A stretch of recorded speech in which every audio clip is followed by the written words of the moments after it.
Yo, what's up sa lahat ng aking mga kababayan sa buong mundo at saka sa lahat po ng mga nasa Pilipinas.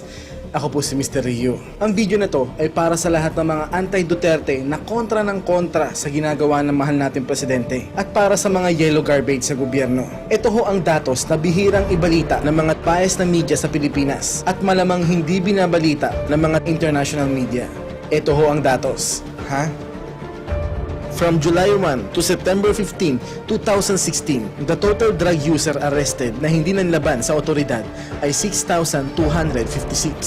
And the total drug pusher arrested na hindi rin nanlaban kaya buhay sila ay 10,635. And the total drug pusher and drug users voluntarily surrendered are 712,848. And then the total drug suspect killed by the bypass operation of the police because they refused to surrender are 1,105. And then 2,035 is the total number of victims of unidentified suspects or extrajudicial killings. Sa lahat ng mga anti-Duterte na mga yellow tart zombies na mga media fanatics na sinasabi na panay-patayan sa Pilipinas, ito ho ulit ang datos. Pakigamit ho ang utak at common sense kung meron kayo. Wala man lang kayong pakialam sa mga pwede pang mabiktima ng mga drug suspects na to. Ito ho imagine, na kada isang drug suspect ay may nabibiktimang 2 katao na lang kamo sa loob ng isang buwan. Conservative numbers pa yon.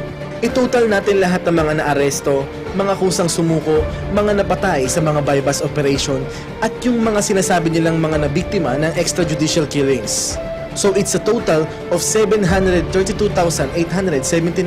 Bawasan na lang kamo natin ng 79 kasi di naman daw lahat ng mga nabibiktima ng mga extrajudicial killings ay mga drug suspects talaga. So sige, minus 79. So 732,800 na lang. So kung 2 ang nabibiktima ng kada isang drug suspect sa loob ng isang buwan, meron na ho agad naliligtas ang ating presidente at ang ating mga kapulisan na 1,465,600 na mga inosenteng tao sa loob pa lang ng isang buwan. I-multiply pa natin into 2.5 months from July 1 hanggang September 15. So meron na ho agad naligtas na 3,664,000 na mga inosenteng tao ang presidente at ang ating mga kapulisan sa loob pa lang ng 2.5 months. Gets nyo? Sa totoo lang, in 2.5 months sa pwesto ni President Duterte, wala na siyang dapat pang patunayan sa lahat ng mga duda sa leadership niya. And take note, war on drugs pa lang yan.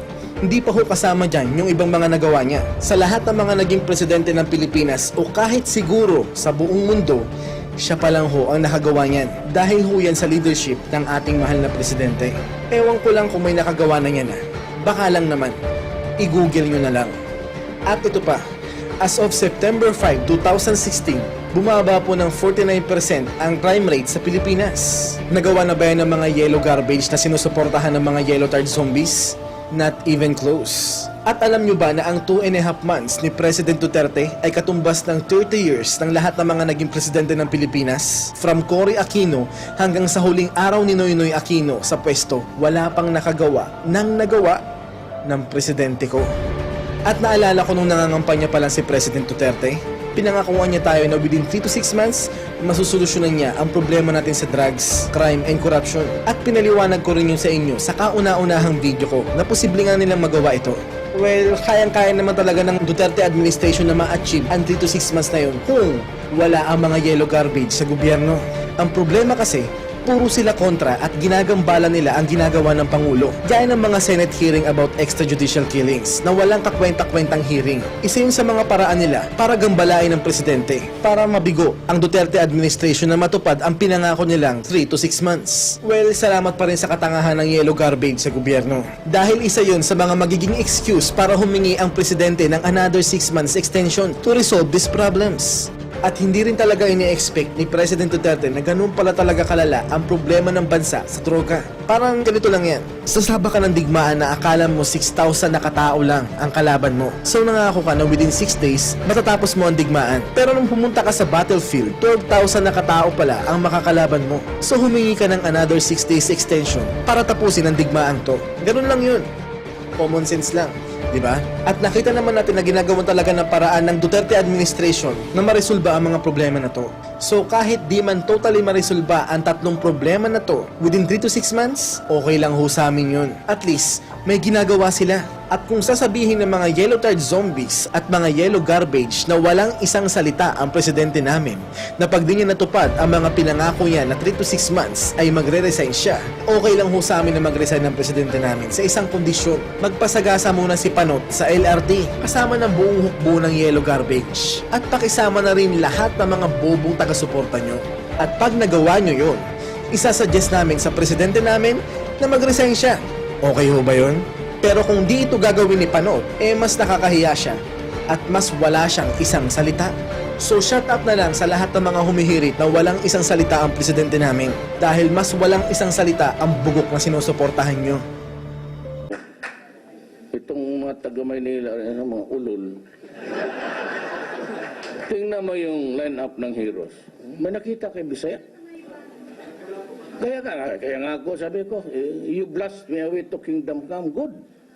At least may hero na kayong mga Bisaya dito sa nakalinya. Rizal Day, wala eskwela. Bonifacio Day, wala eskwela. Or Duterte Day, wala eskwela. The future generation will thank me even for the day of respite from school. O, di ba? At saka ganito, nagtataka talaga ako. Walang hero ang Bisaya. What do you mean to say na nung dumating itong mga putang in Espanyol, wala talagang lumaban sa amin doon? Oo. Takot kami?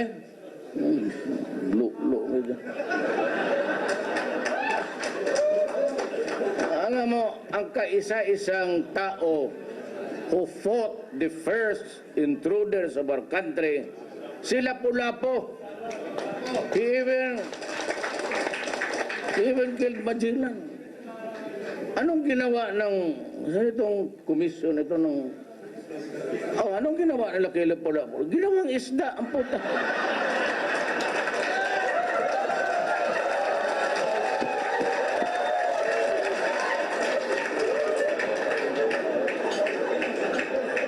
Is that fair? Tama equality among the Filipinos. Is that fair? Ang national hero mo is Cabeche, Penerito, Paksiw.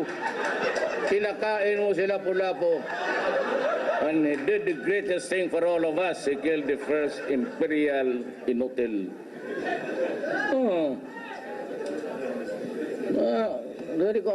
Kaya ako, Presidente, kunting mga hero-hero dyan, daguhoy.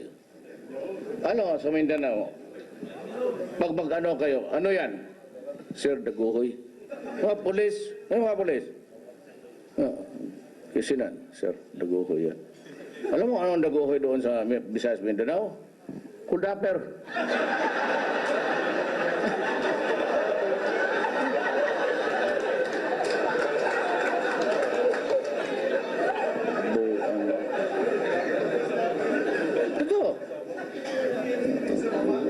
Sabi nga, yung ano nangyari doon?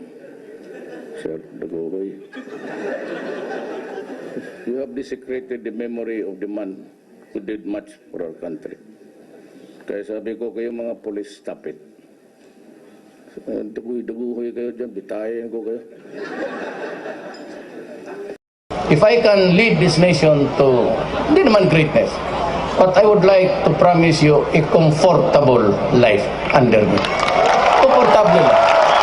Kain at saka wala masyadong krimen at yung droga, I will suppress it to the barest minimum. Wari lang. But what I can assure this nation, the Republic of the Philippines, is that yung pag-ibig, that would not be a cut sword for me.